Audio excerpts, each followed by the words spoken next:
seria dizer, padre, que a morte é uma passagem, como muita gente diz? É isso? Não. Sim, na verdade a gente teria que lembrar primeiro que já o próprio Salmo nos diz que, melhor dizendo, Gênesis, diz que a gente precisa voltar ao pó. Somos do pó e ao Ao pó pó, devemos voltar. Né?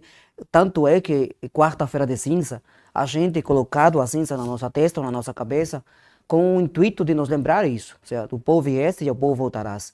Porque, e ao mesmo tempo, o Salmo vai dizer, os filhos de Adão voltam ao pó. Então, isso já nos leva a ter a certeza, primeiro, que a morte é certa. Disse o filósofo Heidegger, ele vai dizer, por exemplo, que a única certeza do ser humano é a morte. Verdade. Não existe outra coisa. Ou seja, uma coisa que você tem certa é a morte. Isso, ou seja, qualquer ser humano sabe que chegará um momento disso.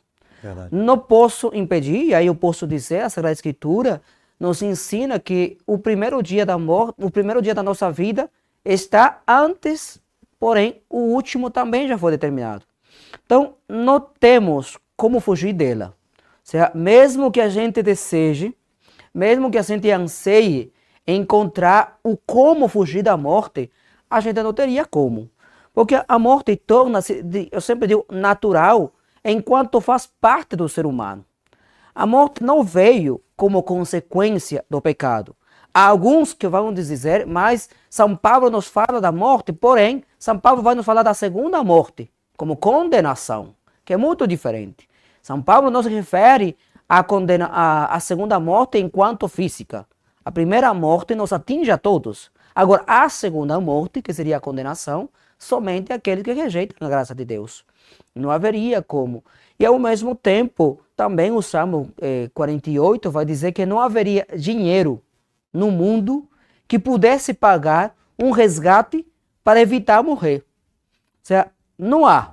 E é tanto que é bonito o Salmo que vai continuar, e ele vai dizer que tanto ricos ou pobres morrem, assim como o gado é abatido. Não temos essa diferença. Se fosse, entre aspas, fácil o dinheiro facilitasse, evitasse, quantos ricos não morressem? Né? Evitariam a morte para evitar o sofrimento daqueles que ficam. Ou às vezes por vaidade também para ficar mais. É tanto que o Salmo bem também vai dizer, né? Os que vivem 70 anos e os mais fortes 80. Essa, entre aspas, é uma idade que a gente sabe que chegaria à morte. Claro que há alguns que vêm mais cedo, bem mais cedo, crianças morrem logo após ter nascido, ou crianças que morrem no ventre, na verdade, como também pessoas que passam dos 80 anos.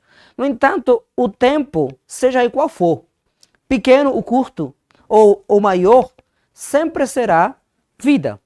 E isso é importante, ou seja, eu nasço pronto para morrer. É isso que a gente precisa compreender. Outra coisa que a vida, na verdade, torna-se, diríamos assim, o ventre da morte. Padre,